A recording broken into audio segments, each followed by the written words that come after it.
cha he country select zoa phone number na pe zo teng le next step khu na me ding hi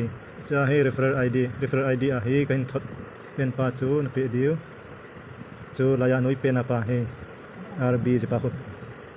ya khu referrer id na khum zo teng leo nickname kiti na dei dei na sut theu hin nickname hi na pe ding hi zo teng le chon next step khu avela naga khoi diu hi next step na khoi zo teng leo chon dsms verification khu na khoi kit ding hi chu khu na khoi zo teng chon get he na khoi ding hi zo teng hen laya there is no ss number in your region ti zo teng hen okay na me ding okay na me zo teng chon chala ya he ss number i ho region am lo ya chu global khu me ding hi global में जो तीन लेचन नंबर खत पेंपेन हांगकांग को केन का select yang Hong Kong select आ से verification code खत थोट दिंग हिन तिन व्हाट्सएप है से जो थोट न दिंग ती नंबर होई पेंशन सेलेक्ट हम तीन आ या चिकन का हांगकांग को मसा पेन पा हो का सेन हिन चा को जो तीन लेचन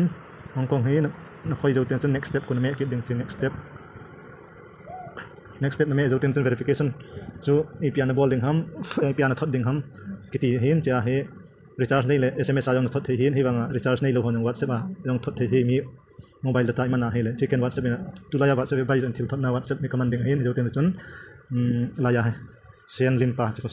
ga me deu hi me enten hele lunch whatsapp program ti a hen lunch jam ti in confirm bolding hi nge ti ding hin confirm ga me leu chun che number a chu thot ding automatic a omsa omen che naga thot hi tai na thot ding alut ting le chun back na me kit ding nong clear ding cha chu anoi langa he ka thot tai ti kho line kho na me ding I have sent verification strings next step ti pa na me ding hi china me ding confirm na me ding ne chun ki peyen tin network phana la gang chela ki pe ding network phat lawa hele gei jat mai the sign in hitai to na sign in hin nanga he automatic a che hong ki koi do tin le mind ki tin hen che ni se le ni khat athin 24 hours ni dan som ni lali fin se a hele che hong ki pop up jiding sting le chun nang naga me le mind heading hin to a he ama dinga ki mind pan hitai kunia ki pan hitai ama mind ning he che kho